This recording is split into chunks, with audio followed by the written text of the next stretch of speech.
Bonjour et bienvenue dans le podcast historique, thématique historique qui m'a été demandée plusieurs fois. Alors après Madame Catherine de Médicis, nous avons Mademoiselle Lucrèce Borgia. Alors inutile de vous dire que la Lucrèce, c'est quand même un personnage qui m'a toujours, fasciné, tout est relatif, hein, mais qui m'a toujours plu, notamment parce que, je sais pas si comme tout le monde, mais moi j'ai lu la pièce de Victor Hugo, j'avais trouvé ça assez fascinant. Et il y a quelques années, il y avait un livre qui était sorti sur ces lettres, qui s'appelait Lettres d'une vie, Lucrèce Borgia. Et en fait, elle écrivait beaucoup, notamment en italien, mais aussi en espagnol, qui était sa langue paternelle. Elle avait une langue très châtiée, avec une éducation qui ressortait son éducation, son très très belle éducation. Et en fait, elle a échangé des centaines de lettres, en fait, ils ont été récupérés dans des archives à droite, à gauche, etc. Et elle parlait politique, elle parlait sentiments, elle parlait amour aussi. Et donc, par là même, c'est vraiment la destinée d'une jeune femme qui était accomplie, qui était une jeune femme accomplie, comme on dit, dans la Renaissance, avec une sensibilité à faire de peau. Notamment dans les lettres d'amour qu'elle adresse à ses amants, comme à son époux d'ailleurs, et d'une femme fragile aussi qui a été manipulée partout et qui avait quand même une réputation très sulfureuse, on va dire notamment parce que, comme Catherine de Médicis, sa légende noire va être façonnée par Victor Hugo, et qui, en tous les cas, lui, il va lui façonner un truc un peu sulfureux. Et donc voilà, c'est vraiment... alors je me rappelle plus le nom de la personne. Alors c'était chez Payot, mais je ne me souviens plus qui était le directeur de cette anthologie sur Lucrèce Borgia. Donc c'est chez Payot, j'en suis sûre, ça s'appelle Lettres d'une vie, Lucrèce Borgia. Donc vous pouviez y aller. Et à l'occasion, allez lire la pièce de Victor Hugo, ça vous fera pas de mal. Alors, j'ai essayé de faire une biographie assez large, en préambule, sachant que je vais vous lire un article après que j'ai trouvé dans mes archives toutes pourritos, qui était paru en 2021, qui était intitulé Lucrèce Borgia, diabolique, prédatrice ou victime, que j'avais trouvé très intéressant. Donc je vous le lirai après. Avant, on va faire une espèce de biographie assez large de Mademoiselle Lucrèce, avec bien sûr énormément de choses au niveau de la pop culture, puisque alors, inutile de vous dire que sa trajectoire a été... lui a donné beaucoup de choses. Alors, elle s'appelle Lucrezia Borgia, en italien, puisque nous on la connaît sur Lucrèce Borgia, mais en vérité elle s'appelle Lucrezia Borgia. Donc elle est née à Subiaco le 18 avril 1480, et elle est morte à Ferraille le 24 juin 1519. Et elle a véritablement, Source Universalis Gallica, Historia, National Geo. Et la sixième source, c'est laquelle? Ah oui, et c'est les lettres d'une vie là, de Lucrèce Borgia que j'avais récupérées chez Payot. Et j'ai quelques biographies de Lucrèce Borgia. Je vais vous les citer après. Donc voilà, c'est le gros des troupes qui m'a servi à faire ça. Alors c'est une femme qui a vraiment marqué son époque, et principalement comme protectrice des arts et des lettres. Depuis quelques années, on va dire quelques décennies, il y a quand même une tendance chez les historiens à la réhabiliter, et notamment réhabiliter sa mémoire, parce que, comme je vous le disais, sa légende noire a été véhiculée dès le XVIe siècle par l'Église, pour en gros la rendre responsable de tous les péchés du monde, et ça a été popularisé par la pièce donc de théâtre de Victor Hugo, Lucrèce Borgia. Lucrèce est la fille naturelle du cardinal Rodrigo Borgia, donc qui va être le futur pape Alexandre VI, et de Vannozza Cateni, qui est une patricienne romaine. Donc Lucrèce est la sœur de Césare Borgia, Cesare Borgia. Elle est célèbre dès son enfance pour une chose, sa beauté. On dit que c'est une des plus belles femmes du monde à cette époque-là.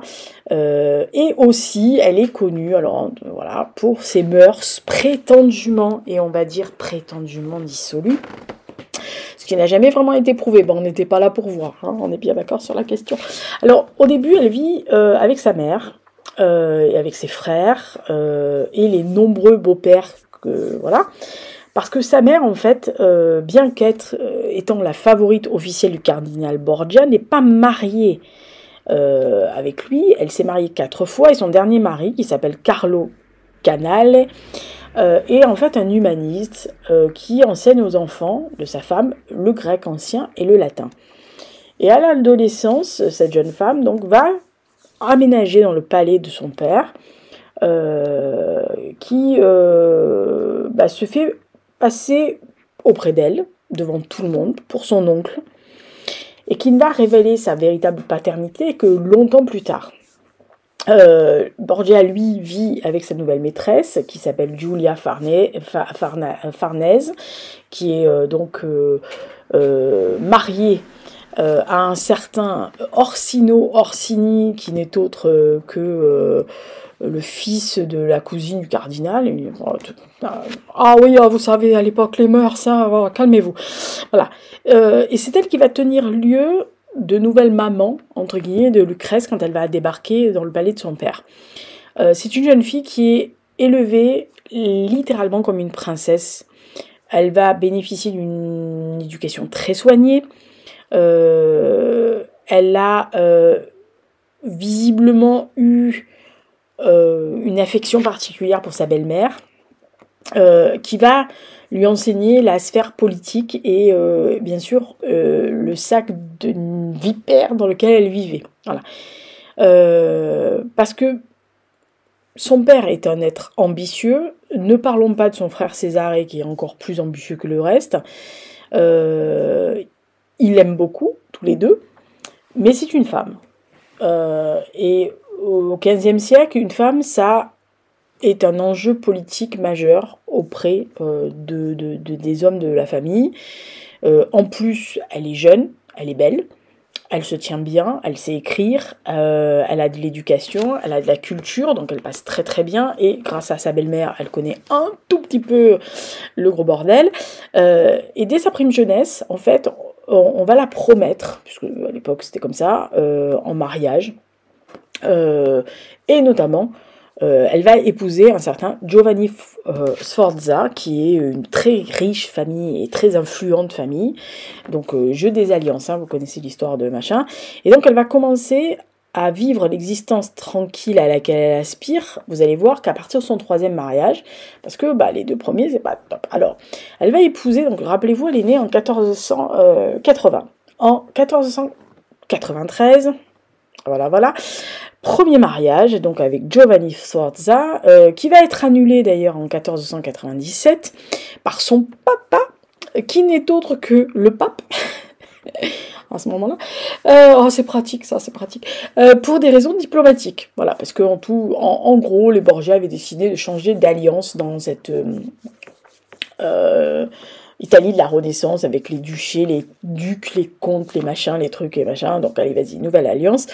Donc il annule le mariage en 97 et en 98, 1498, donc, oui, ça va vite, 2e mariage avec Alphonse d'Aragon, qui va pas faire très très long feu comme mariage, puisque le dit Alphonse d'Aragon va être assassiné en 1500.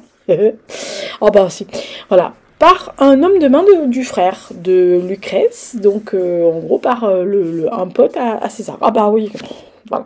Alors, comme on ne peut pas laisser la jolie Lucrezia toute seule, qu'elle sert de monnaie d'échange, qu'elle peut faire évidemment beaucoup d'alliances, on va la remarier avec Alphonse Ier d'Este, qui lui-même est veuve de Anna Sforza, oui, de la famille du premier, voilà, et qui est bien sûr le futur duc de Ferrare, donc qui va être duc en 1505 d'ailleurs, et les clauses du mariage ont été négociées très âprement par les deux parties, parce que vous imaginez bien, le futur duc de Ferrare, qui est quand même une des plus grosses puissances de l'époque, épouser la fille Borgia, et la fille du pape, il faut quand même avoir des deniers, voilà. Donc, quand elle va arriver à Ferrare, elle va devenir vraiment la protectrice des arts.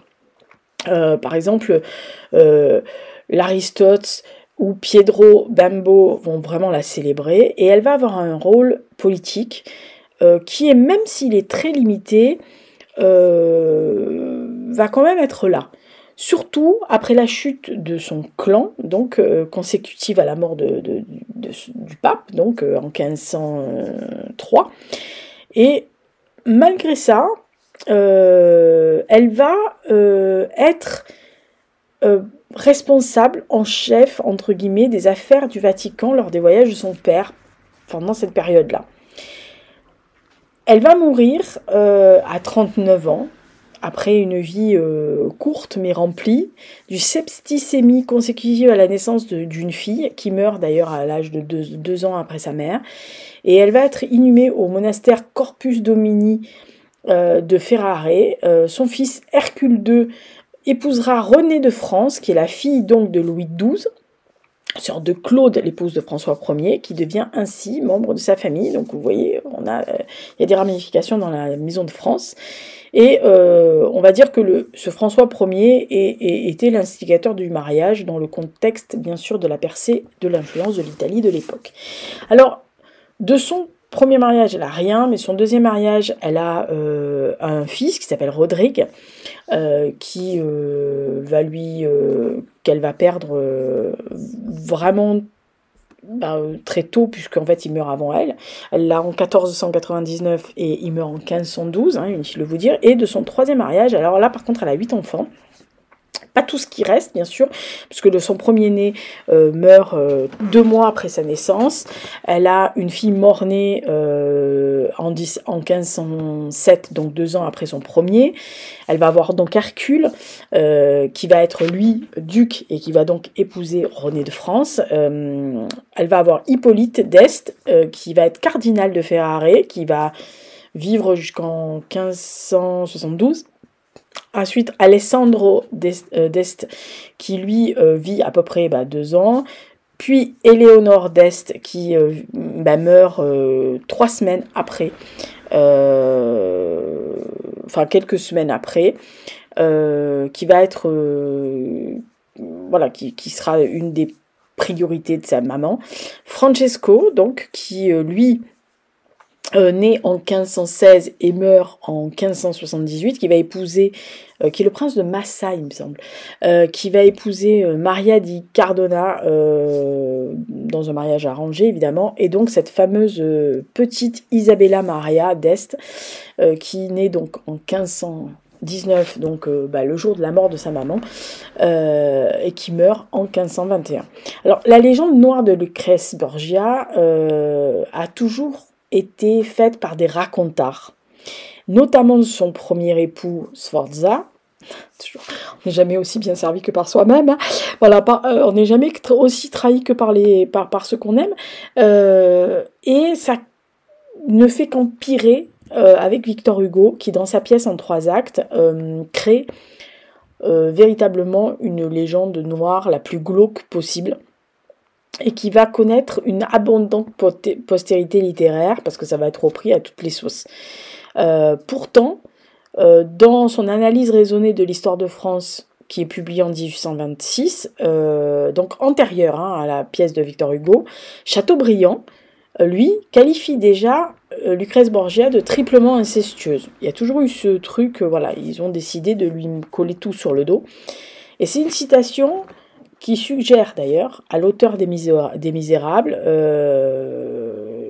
que cette réputation ternie, ils peuvent très bien continuer à la ternir.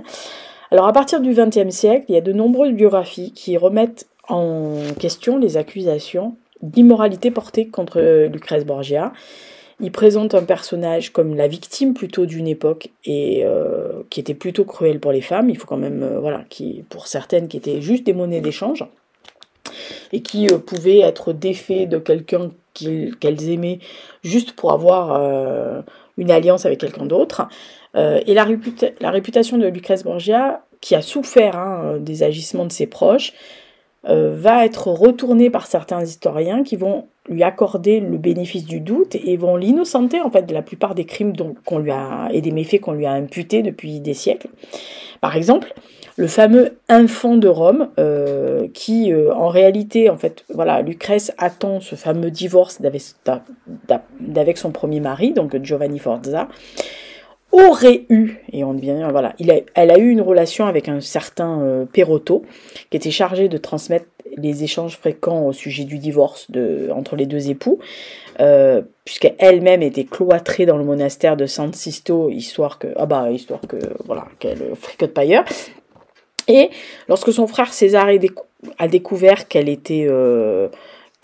avait des échanges, on va dire, très rapprochés, avec Perotto, et qu'en plus, elle était enceinte, et ça, en pleine négociation d'un divorce, inutile de vous dire que ça fait tâche, surtout quand on demande la dissolution du mariage pour non-consommation, moyen si la dame elle est enceinte, celui-ci a décidé de poursuivre Perotto jusqu'au trône pontifical où siégeait donc le pape, et va le frapper.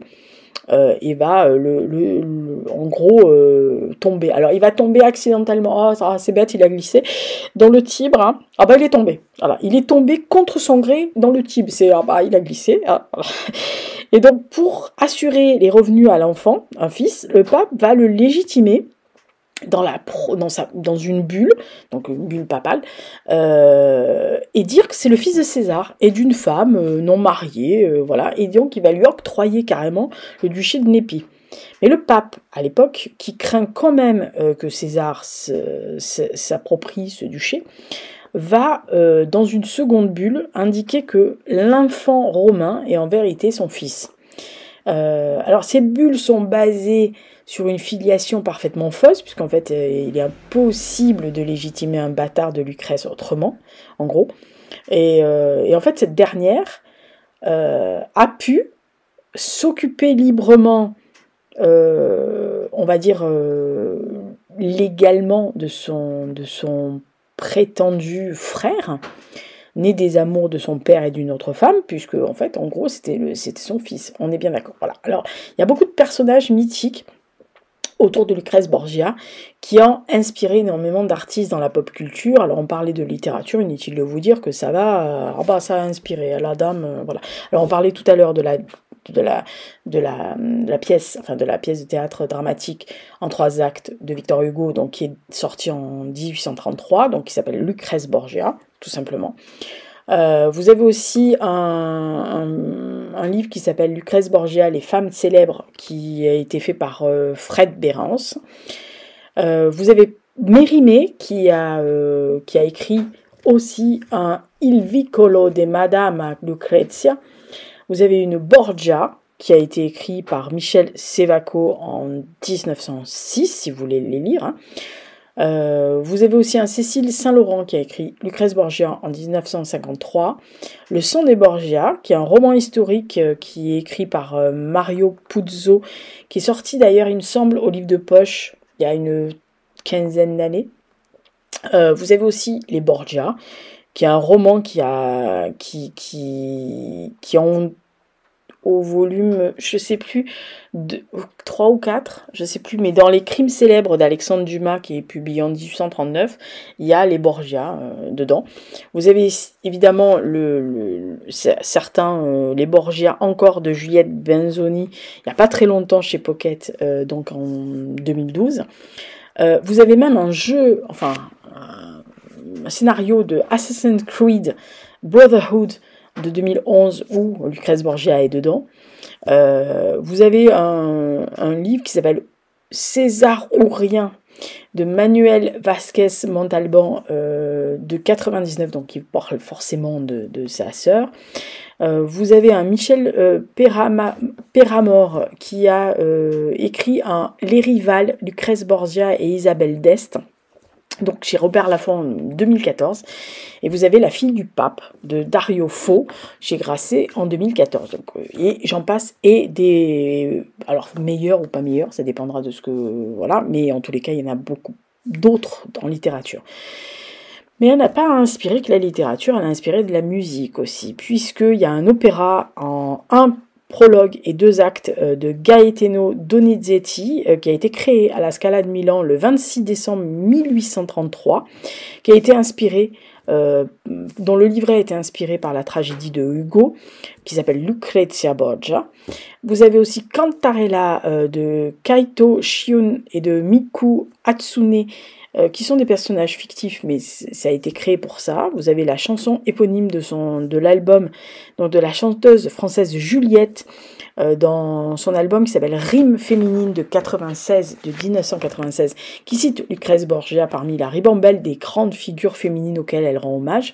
Elle est mentionnée parmi Le train du diable et ses diablesses, Les vénéneuses et les tigresses, et elle y est appelée d'ailleurs l'empoisonneuse Borgia Lucrèce, et son nom rime d'ailleurs avec celui de Lola Montes et de Gina Manès. Voilà.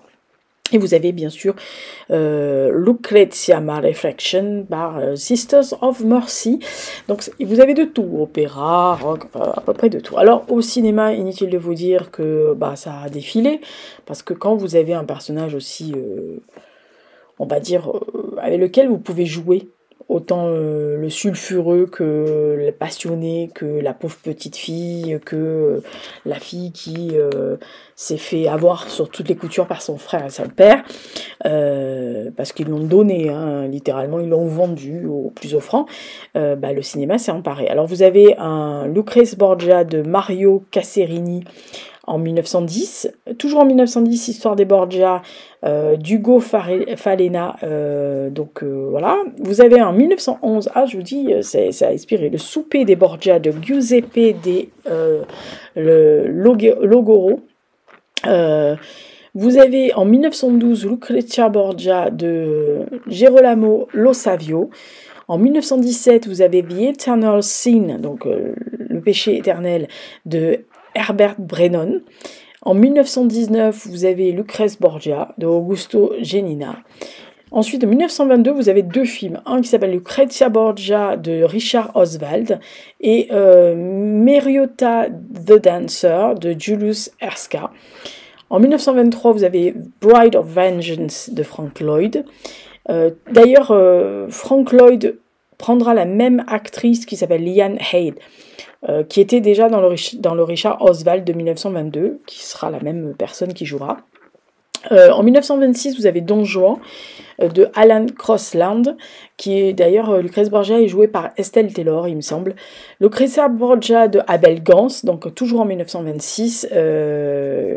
1937, Lucrèce Borgia d'Abel Gans, encore à nouveau, mais cette fois-ci avec une actrice française qui s'appelle Elvige Feuillère, une grande star de l'époque. 1940, Lucrezia Borgia de Hans Irich. 1947, Lucrezia Borgia de Luis Bayon Herrera. En 1949, vous avez Échec à Borgia de Henry King, avec une mention de Lucrèce Borgia à l'intérieur, ou La vengeance des Borgia de Mitchell Lesen, avec la fameuse Paulette Goddard, grande star de l'époque aussi, qui joue donc Lucrezia. En 1953, vous avez Lucrèce Borgia de Christian Jacques, avec Martine Carole. 1959, Les Nuits de Lucrèce Borgia de Sergio Greco avec Belinda Lee. En 1963, vous avez The Black Duke, donc le duc noir de Pino Marcanti avec Gloria Osuna. 1965, vous avez La Mandragore d'Alberto Lattuda avec Rosanna Schiaffino. 1966, vous avez L'Homme qui rit de Sergio Corbucci avec Lisa Gastoni. En 1973, vous avez Terror in the Wask Museum de George Fenati. En 1974, vous avez Conte Immoraux de Valerian Borowski, Les mœurs dissolues de Lucrèce Borgia. 1981, The Borgia de Brian Farnham avec Anne-Louise Lambert. En 1990, il y a 2 choses qui sortent, A Season of Giants de Jeremy London et Lucrèce Borgia de Lorenzo Onorati. Et en 2006, donc toujours les films, 2006, Los Borgia de Antonio Hernandez pour le film. Mais à la télévision, évidemment, ça va s'en emparer dans les débuts des grandes séries qui arrivent. Donc vous avez deux épisodes de la saison 1 de Warehouse 13, où on évoque notamment le peigne de Lucrèce Borgia en 2009. En 2011, vous avez The Borgia de Neil Jordan. 2011 toujours Borgia de Tom Fontana, évidemment. 2018 l'émission Secret d'Histoire sur France 2 intitulée Lucrèce Borgia, une femme au Vatican, et vous pouvez toujours le voir sur la plateforme YouTube de Secret d'Histoire. Et en 2022 vous avez Duel d'Histoire, donc Lucrèce Borgia contre Alexandre VI, qui est une production je sais plus de Arte, ça j'en suis sûre. Il me semble qu'elle date de 2022, mais je ne sais pas si elle n'a pas été remise il n'y a pas très longtemps sur la plateforme de Arte. Et en 2024, vous avez Intrigue, crime et politique à la cour du pape, donc Lucrèce Borgia. Voilà, donc inutile de vous dire qu'il y a quand même beaucoup de choses dessus. Et il y a même des chansons, puisque on trouve en 1957 une chanson assez pocharde, comique, qui s'appelle Un souper chez les Borgia, du duo Marc et André, qui étaient des piliers d'un cabaret parisien. C'est une chanson avec un texte qui parle de la réputation d'empoisonneuse de Lucrèce Borgia et de ses redoutables pères et oncles qui, bien sûr, allaient de soi. Alors, au théâtre, tout à l'heure, on a parlé de la pièce de Victor Hugo. Elle a été adaptée au théâtre dans les années 64-65. 1979, vous avez Lucrèce Borgia de Victor Hugo qui a été mis en scène par Roger Hanin avec Magali Noël, Michel Auclair et David Clair dans les rôles titres. 11 juillet 1985, Lucrèce Borgia, toujours la pièce de Victor Hugo, qui est mise en scène par Antoine Vitesse.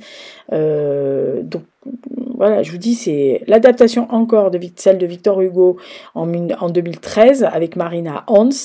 Je me rappelle plus la personne qui a mis en scène. Oh la honte. Ça ne reviendra pas, c'est pas grave. Enfin, c'est grave, mais bon, si vous trouvez 2013, Marina Hans, Lucrèce Borgia de Victor Hugo, vous trouverez la metteuse. C'est une femme, mais je ne me rappelle plus son nom. De 2014 à 2024, vous avez Lucrèce Borgia de Victor Hugo qui va être joué à la Comédie Française dans des mises en scène par exemple de Denis Podalides, avec Guillaume Gallienne, puis avec Elsa Le Poivre. Donc voilà, ils ont tenu plusieurs saisons comme ça.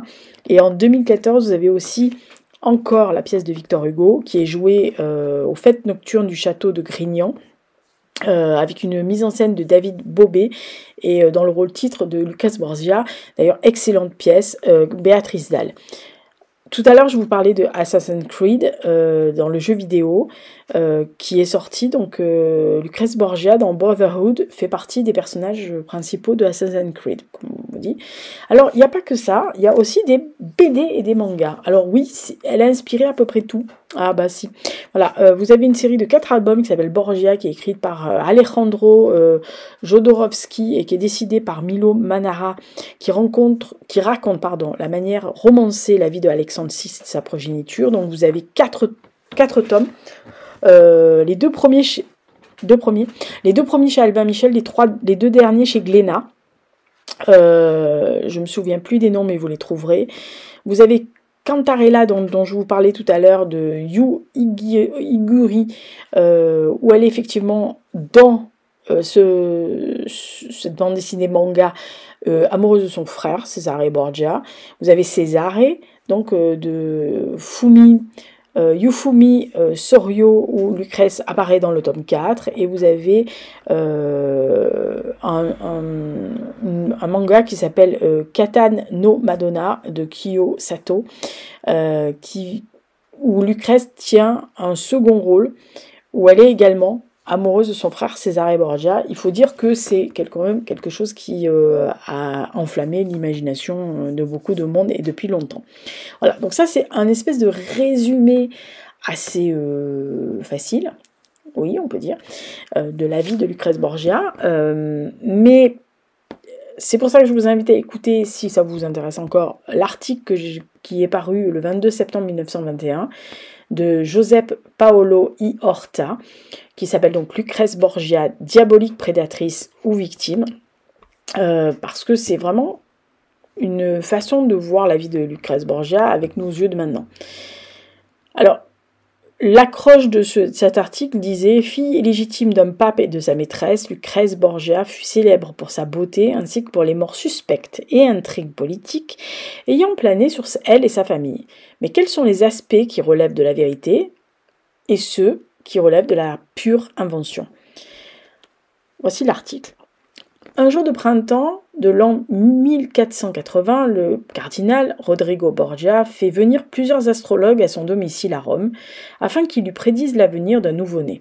Répondant au prénom de Lucrezia, l'enfant est la fille de Vanozza Cateini, une Romaine célèbre pour sa beauté. Toutefois, personne ne croit un instant que le père de l'enfant est le mari de Vanozza, cette dernière étant depuis de nombreuses années la maîtresse préférée de Rodrigo Borgia. Pour le plus grand bonheur du cardinal, les astrologues prédisent un futur radieux à l'enfant illégitime, mais nous ignorons encore si leurs prédictions se sont réalisées, mais Lucrezia devient un des membres les plus tristement célèbres de la puissante famille Borgia. Tout au long de sa vie fugace, Lucrezia fut admirée pour sa beauté. À l'aube de ses 20 ans, un courtisan la décrit comme de taille moyenne, avec des formes gracieuses. Un visage est plutôt allongé, à l'image de son nez, ses cheveux sont dorés, ses yeux n'ont pas de couleur particulière. Elle possède une grande bouche aux dents d'un blanc éclatant. Sa poitrine est remarquablement bien proportionnée. Tout son être respire la joie de vivre et l'humour. Glorifiée dans le drame de Victor Hugo, dans un célèbre opéra de Donizetti, et source d'inspiration de nombreux films, la vie de Lucrezia fascine depuis longtemps les auteurs qui la dépeignent en femme fatale. Elle y est décrite comme une femme séduisante, empoisonnant ceux qui s'échappent à ses manipulations, participant à des orgies et entretenant des relations incestueuses avec des membres de sa famille. Une grande partie de ces descriptions peut avoir aucun fondement et de nombreux historiens voient désormais Lucrezia comme une victime des machinations de sa famille assoiffée de pouvoir. Sa vie est l'incarnation du monde sulfuré de la politique pontificale au cœur de la Renaissance italienne, dans les années tumultueuses qui précèdent la réforme protestante. Ambitieux, mondains, les Borgia sont d'origine d'Espagne et intriguent intrigue d'inquiétude et jalousie chez toutes les familles italiennes. Au début du siècle, le pape Caliste III, issu de la famille Borgia, se hisse sur le trône pontifical. Tout au long de l'emphase de Lucrezia, son père met au point des manœuvres politiques visant à promouvoir les intérêts de la famille. Élevée par sa mère pendant les premières années, Lucrezia est ensuite envoyée par son père chez sa cousine Adriana Orsini, qui lui enseigne les fondements de la culture savante. Elle y apprend le grec, le latin, l'italien et le français, mais également la musique, le chant et le dessin, lui permettant d'accéder évidemment avec aisance aux plus hautes sphères de la cour. L'approche qu'a Adriana de l'éducation est sans équivoque. Elle dit « Avant toute chose, assurez-vous d'avoir quelque chose à dire ». Puis exprimez-vous avec simplicité et sincérité, en évitant les mots prétentieux.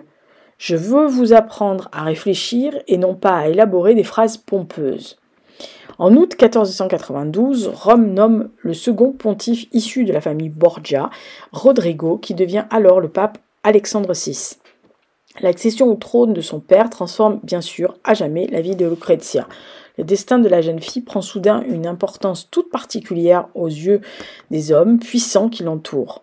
En raison du statut du pape Alexandre VI, les perspectives de mariage de la jeune femme sont au centre de toutes les attentions au sein des hautes sphères de la société romaine. Un an après, en 1493, Andrea Boccaccio, ambassadeur du duc de Ferrare à Rome, décrit Lucrezia alors âgée de 13 ans, on le rappelle, comme d'une jeune fille esquisse et gracieuse à l'éducation empreinte de piété chrétienne. Tu m'étonnes pour une fille de pape. Toutes les éminentes familles italiennes désirent évidemment ardemment lier leur fortune à celle de l'influent pape Alexandre. Un grand nombre d'entre elles tentent de sceller une alliance. Le cardinal Forza le fait ainsi remarquer dans une lettre. Nombreux sont ceux qui aspirent à se marier à la famille du pape par l'intermédiaire de sa fille. Il leur laisse d'ailleurs croire qu'ils ont une chance. Le roi de Naples lui-même désire gagner sa main. Toutefois, aucune famille n'a davantage en mesure de présenter un prétendant digne de ce nom que celle d'un homme directement impliqué dans l'élection du pape Alexandre, le cardinal Forza, dont le frère n'est autre que l'influent duc de Milan, Ludovico Forza.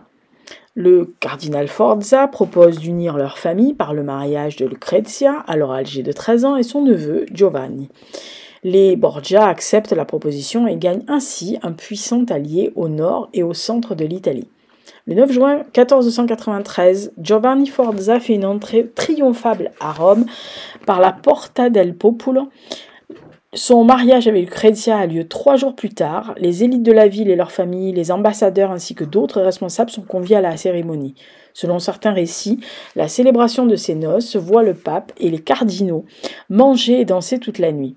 À l'aube, le pontife accompagne les nouveaux mariés au palais de Santa Maria in Portico. Et les espoirs et quintes de Lucrezia, qui n'est encore qu'une enfant, on le rappelle, importent peu face aux acteurs impliqués dans cette union. Le jeune couple n'a même pas le droit à un bref intermède conjugal qu'une tempête politique l'engloutit. En effet, au début de l'année 1494, les troupes du roi de France Charles VIII envahissent l'Italie.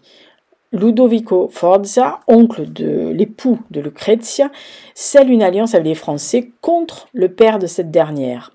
Retenu à Rome, Giovanni se retrouve dans une situation inextricable, tiraillé entre sa loyauté pour son oncle d'une part et celle pour son épouse et l'influente famille Borgia de l'autre. Il refuse de se retourner contre son oncle et de se ranger aux côtés des frères de Lucrezia, Juan et Cesare. Suite à cette décision, Cesare apprend à Lucrezia que son mari doit être assassiné. Giovanni aurait alors été prévenu par Lucrezia du plan que se préparait contre lui et s'enfuit à Milan déguisé en mendiant. Les Borgia engagent alors un interminable processus afin de faire annuler le mariage au motif que Giovanni était impuissant et que le mariage n'avait jamais été consommé. Ces rumeurs signent le début de siècles de spéculations racoleuses au niveau de la vie sexuelle de Lucrezia, dont des bruits répandus notamment par le fameux Giovanni, bien sûr, sur les éventuelles relations sexuelles incestueuses entre Lucrezia et ses pères et frères. Giovanni s'oppose à l'annulation du mariage jusqu'à ce que le pape Alexandre accepte de lui laisser la dot de Lucrezia contre la rupture du mariage. Suite à une proclamation publique déclarant sa virginité intacte, Lucrezia redevient officiellement un cœur et surtout une dot à prendre en 1497. Lors des négociations menant à la révocation du mariage de Lucrezia, elle va se retirer au couvent San Sisto à Rome. Mais même le cloître ne parvient pas à la protéger des exploits et des mésaventures de son insidieuse famille, puisqu'en 1497, Lucrezia perd son frère Juan, découvert assassiné dans les eaux du Tibre. Son autre frère, Cesare, nommé cardinal par son père à la fin de son adolescence, connaît parallèlement une ascension assez fulgurante. Il est nommé chef militaire des États pontificaux, une région du centre de l'Italie qui entoure Rome et qui se trouve sous contrôle papal.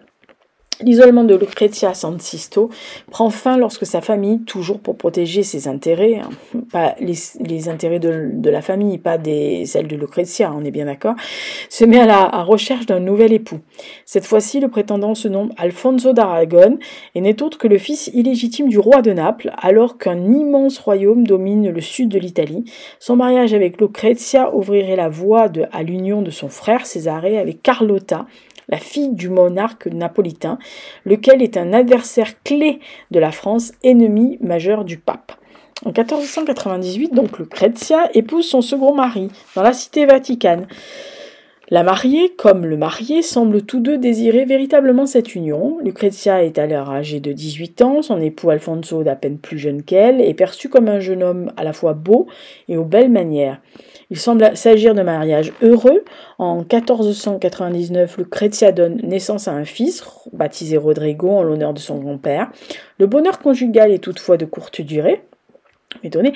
Les manigances de la dynastie ne tardent pas à corrompre les perspectives du jeune couple, puisque les négociations du pape visant à unir son fils César à Carlotta de Naples sont un échec.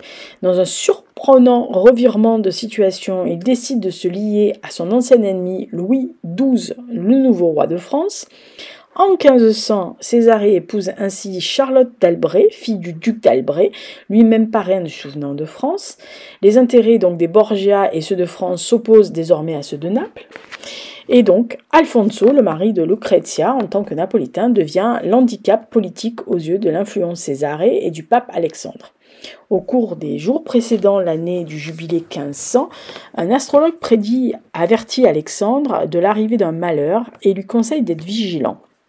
En juin, l'infortune frappe à sa porte. Alors que le pape organise une réunion, une rafale de vent dévaste la cheminée issue au-dessus de lui. L'accident fait 3 morts et le pape, siégeant sur son trône, en ressort blessé. 2 semaines après l'événement, alors que Lucrezia se tient au chevet de son père, un groupe d'hommes armés de couteaux attaque son jeune mari et son entourage sur les marches du Vatican. Grièvement blessé, Alfonso est emmené dans les quartiers du Vatican pour être soigné. Pour la deuxième fois de sa courte vie, Lucrezia part à la rescousse de son mari. Elle décide de le soigner en personne, se charge de lui, préparer sa nourriture et fait appel à des médecins de confiance venus de Naples. Alors qu'il n'est pas complètement remis sur pied, le pape Alexandre ordonne à une 12e d'hommes de monter la garde devant les appartements d'Alfonso. La rumeur d'un complot contre lui commence alors à courir dans les rues de la capitale italienne. Pour l'ambassadeur de Florence, il ne fait aucun doute qu'une embuscade avait été décidée dans les plus hautes sphères de l'État, puisqu'il écrit « Ce palais contient tant de haine, récente et ancienne, tant d'envie et de jalousie, le scandale est inévitable. » Les rumeurs fantasques se répandent comme une traînée de poudre. Selon les pamphlets écrits à Naples, Césarée aurait murmuré à l'oreille d'Alfonso lors d'une visite à son chevet « Ce qui n'était pas produit au déjeuner peut encore arriver au dîner. » Charmant. Un mois plus tard, le 18 août, Alfonso est retrouvé étranglé dans son lit et au dire de tous, Lucrezia a le cœur brisé. Dévastée par la perte de son mari, Lucrezia se retire dans la ville de Nepi, qui est située au nord de Rome. Elle s'enfonce alors dans une période de deuil, signe des lettres adressées à son frère et à son père, comme la fameuse « La Grande Malheureuse » en français, dans le texte, et en italien, c'est Infelicissima, la Infelicissima. C'est le 3e accent, je ne sais jamais sur quel porter, mais bon, bref. Le désespoir de la jeune veuve, donc je rappelle qu'elle a 20 ans, déjà de mari, importe bien peu aux 2 hommes, donc à son père et à son frère, qui ne tardent pas à partir à la recherche d'un 3e mari, pouvant satisfaire les intérêts, bien sûr, stratégiques de la famille. Oui, toujours la famille avant tout. Alexandre et Césarée jettent leur dévolu sur Alfonso d'Este. Candidat idéal, il est veuf, il a 24 ans, sans enfant, il est héritier du duc de Ferrare, qui offre donc une alliance extrêmement intéressante pour les Borgia. Sa demeure familiale se situe dans la région de Romagne, au nord de l'Italie, et sa famille entretient des liens très étroits avec la France. Suite à l'annonce du mariage à venir, les canons du château de Saint-Ange, ainsi que toutes les cloches de Rome, résonnent. Peu après, la délégation du duc de Ferrare vient à Rome et rassure le duc au sujet des lettres de créance de la fiancée de son fils, dont la réputation est quelque peu entachée par les exploits médiatisés de sa famille. Alors, un des ambassadeurs rapportera: d'ailleurs, c'est une jeune femme sage, et il ne s'agit pas là de mon opinion personnelle, mais de celle de toute la délégation. Le couple se marie, décembre 1501, et Lucrèce quitte Rome pour s'installer à Ferrare avec son nouveau mari en janvier 1502. Son père lui rappelle que ses propres intérêts passent avant le bonheur de sa fille. Il lui dit, dans une lettre, « Tu en feras davantage pour moi en te tenant éloigné que si tu l'aurais fait en restant ici. » Alors, hors de portée de sa famille, Lucrezia peut enfin jouir d'une certaine liberté. Loin de Rome, elle réunit à la cour de Ferrare quelques-uns des talents les plus remarqués de la Renaissance. Elle semble d'ailleurs qu'elle parvient même à se hisser au-dessus des malheurs qui qui reste et qui continue à frapper dans la dynastie Borgia, puisque le pape Alexandre VI meurt un an plus tard, en août 1503. Si certaines sources suggèrent qu'il aurait été empoisonné par accident, le paludisme semble pourtant être la cause la plus probable de son décès. Enfin, quelle que soit la raison de sa mort, elle entame le pouvoir de son fils, Césarée. Pourchassé par ses ennemis, il a d'autre choix que de fuir avec son épouse au nord de l'Espagne, où il va mourir d'ailleurs en 1507. De son côté, Lucrezia s'établit donc à Ferrare. Un des récits les plus importants de la Renaissance italienne témoigne d'ailleurs du respect qu'elle inspire à Ferrare. Dans Orlando Furioso, le poète Ludovico Ariosto plaide pour l'entrée de Lucrezia dans le temple de l'honneur de la féminité pour sa beauté et son honnêteté. Après sa mort, le 24 juin 1519, survécu donc aux suites d'un accouchement difficile, l'image de Lucrezia est victime de nombreuses attaques et notamment les multiples ennemis des Borgia vont décider d'entacher son nom à coup d'allégations de luxure, d'inceste et de meurtre. Et donc si ces accusations ne reposent sur aucun fondement historique, elles continuent aujourd'hui encore à porter atteinte à l'image de Lucrezia Borgia dans l'imaginaire collectif. Donc il est peut-être temps de remettre la jolie Lucrezia en lumière et à la place qu'elle occupe. Voilà, donc j'espère que ça vous a plu. C'est un podcast qui est assez court, mais j'essaye en thème historique de faire entre 45 et 1h10, 1h15, parce qu'après c'est très très long. Donc vous avez le podcast illustré donc sur YouTube, vous avez le PDF, donc dans la barre d'infos, vous aurez le lien pour aller voir les illustrations si vous voulez juste écouter le podcast et voir les illustrations après. Sinon sur YouTube, il y aura le podcast associé aux illustrations, donc vous pourrez regarder en même temps. Je vous ai dit les livres, etc. Donc écoutez, n'hésitez pas. Si vous avez d'autres petites choses à rajouter sur Lucrezia, c'est pas mal. Allez relire Victor Hugo, allez vous renseigner, allez lire ses lettres, c'est vraiment des très très très belles lettres. Et puis écoutez, on va laisser Mademoiselle Lucrezia Borgia reposer en paix. Et surtout... Voilà, espérer que sa légende noire, comme l'était celle de Catherine de Médicis, soit réhabilitée petit à petit par les historiens modernes qui trouveront sûrement dans les archives d'autres choses pour réhabiliter la jolie blonde. Voilà, d'ici là, portez-vous bien. Merci d'avoir écouté ce thème historique. Et écoutez, qu'est-ce qu'on a au mois de juin ? Ah oui, au mois de juin, nous avons les Templiers. Alors vous m'excuserez parce que les Templiers, je vais faire les Templiers générales, voilà, le gros des troupes. Mais je vais faire une petite partie sur les Templiers en Périgord, puisque c'est quand même un peu mon endroit et que je connais un peu, et que mon petit village a une église templière. Donc je vais en parler. Voilà. Allez, d'ici là, merci d'avoir écouté. On se retrouve le mois prochain pour le thème historique. Sinon, voilà, prochaine podcast, ça sera sûrement le ciné ou autre. On verra bien. Ciao, merci d'avoir écouté.